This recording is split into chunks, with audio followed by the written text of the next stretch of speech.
En ce temps-là, Jésus disait à ses disciples cette parabole. Le royaume des cieux est comparable au maître d'un domaine qui sortit dès le matin afin d'embaucher des ouvriers pour sa vigne. Il se mit d'accord avec eux sur le salaire de la journée, un denier, c'est-à-dire une pièce d'argent, et il les envoya à sa vigne. Sorti vers 9 heures, il en vit d'autres qui étaient là sur la place sans rien faire. Et à cela il dit, « Allez à ma vigne vous aussi, et je vous donnerai ce qui est juste. » Ils y allèrent.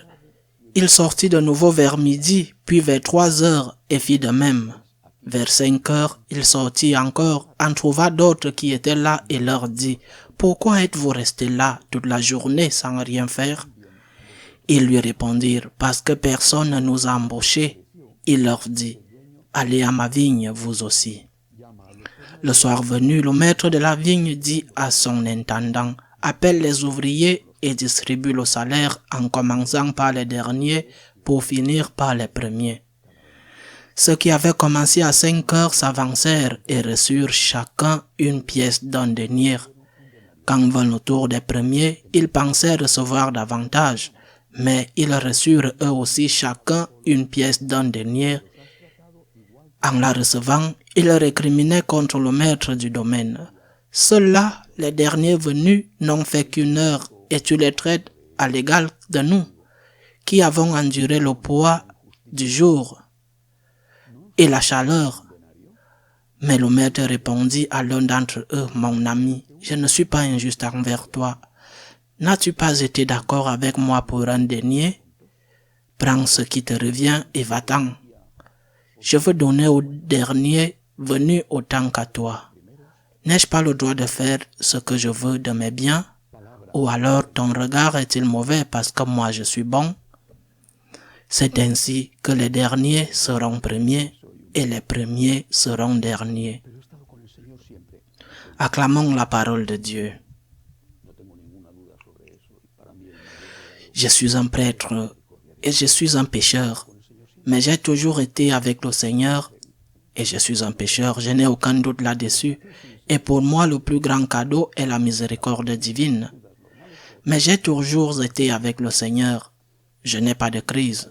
Enfin, à l'adolescence, les doutes normaux, mais toujours avec le Seigneur, toujours avec la messe. Je n'ai jamais eu un moment ou un temps, une distance. Ce n'est pas que je le mérite.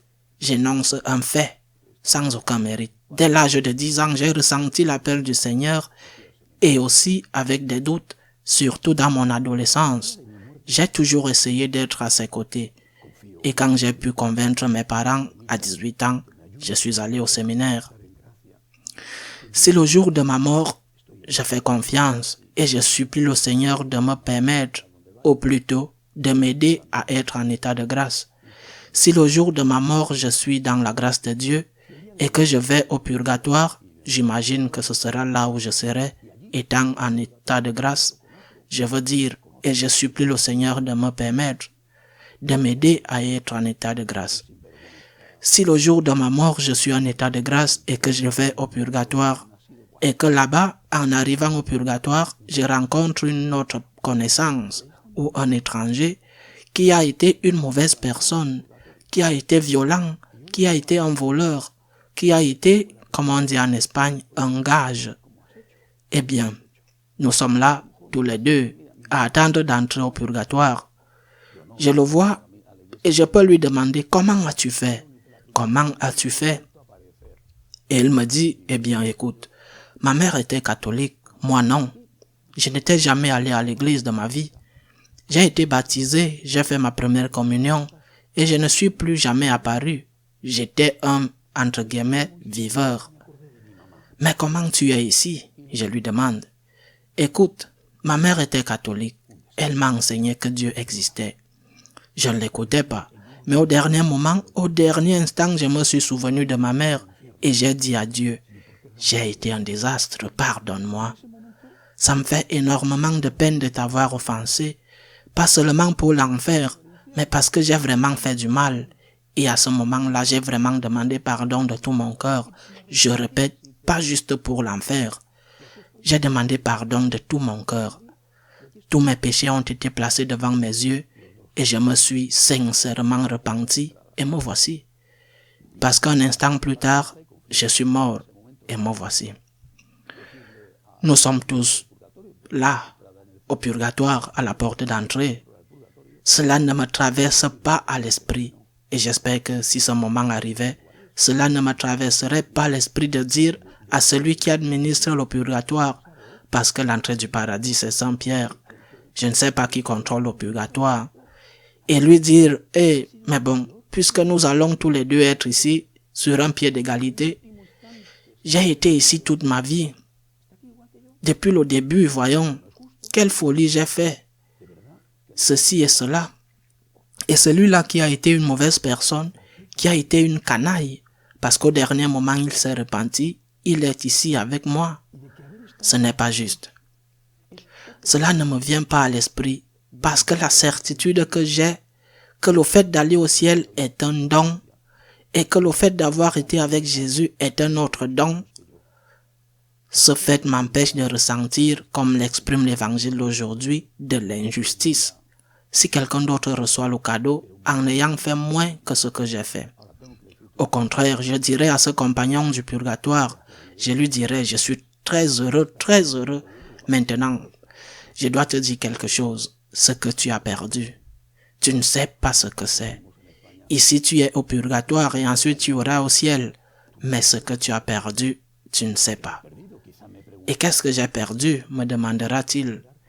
Tu as perdu de recevoir la communion tous les jours. Tu as manqué de prier le chapelet. Tu as manqué d'avoir la paix dans ta conscience. Tu as manqué de voir les sourires des personnes que tu aurais aidées. Tu as manqué de voir que là où il y avait des larmes, il y a maintenant de la joie. Tu ne sais pas ce que tu as perdu. Maintenant, je suis très heureux que tu sois ici, que tu ailles au purgatoire et ensuite au paradis. Je pense vraiment que c'est phénoménal et extraordinaire. Je suis très heureux pour toi. Et je n'ai pas l'impression d'être maltraité parce que ce qu'il me donne est un cadeau tout comme toi. Le paradis est un cadeau de Dieu. Mais ce que tu as manqué, c'est d'être avec Dieu sur la terre. Appliquons la parabole de l'évangile d'aujourd'hui. Parce que ceux qui ont travaillé, et il faut travailler en récoltant des raisins par exemple. En Terre Sainte, on en récoltait plus tôt, parce que le climat y est plus chaud, peut-être en août. En Espagne, on en récolte généralement en septembre. La récolte du raisin est difficile. On a immédiatement mal au rein. La chaleur est énorme. Et si au lieu de récolter le raisin dans la vigne, on récolte le blé, à cette époque où il n'y avait pas de tracteur, c'est épuisant, très lourd. Mais j'ai eu un travail. J'ai eu du travail. C'est une chance de travailler pour le Seigneur. Je n'envie pas même la moindre envie de ceux qui vivent loin du Christ. Parce que être avec le Christ sur terre est déjà un prix. Pouvoir recevoir la communion, pouvoir être avec la Vierge, pouvoir aider les gens, consoler ceux qui souffrent, nourrir ceux qui ont faim, guider ceux qui sont perdus. Mais c'est le paradis sur terre. Et en plus, on va me donner le paradis. Eh bien, c'est le summum de la bonté et de la miséricorde divine. Être avec le Christ est un trésor. Travailler pour le Christ est un don. Rester les bras croisés et ne rien faire n'est pas à envier. Et faire le mal, encore moins. Faire le bien est ce qui mérite l'envie. Quelle chance nous avons d'avoir toujours été avec le Seigneur. Quelle chance nous avons. Saint Augustin l'a parfaitement compris et c'est pourquoi lorsqu'il s'est converti, il a écrit si joliment « Tard je t'ai aimé, beauté si ancienne et si nouvelle. Tard je t'ai aimé. » Il le regrettait. Et cela le peinait de ne pas l'avoir trouvé plus tôt. Travailler pour le Seigneur, ce n'est pas facile, je le répète, ce n'est pas facile de travailler en coupant avec la houe la récolte en été ou la récolte des raisins en automne, sans parler de la récolte de la proie qui poussent presque sous la terre, si près du sol. Ce n'est pas facile, je le sais, mais être avec le Christ fait que tout cela vaut de la peine. Ne soyons donc pas envieux de ceux qui sont loin du Seigneur. Au contraire, ayons une grande compassion pour eux. Ils sont en train de perdre le meilleur de la vie. Parce que le meilleur de la vie, c'est être avec Dieu. Et ensuite, au cas où il manquerait quelque chose, le Seigneur nous offrira le cadeau d'être avec lui pour l'éternité au ciel. Ainsi soit-il.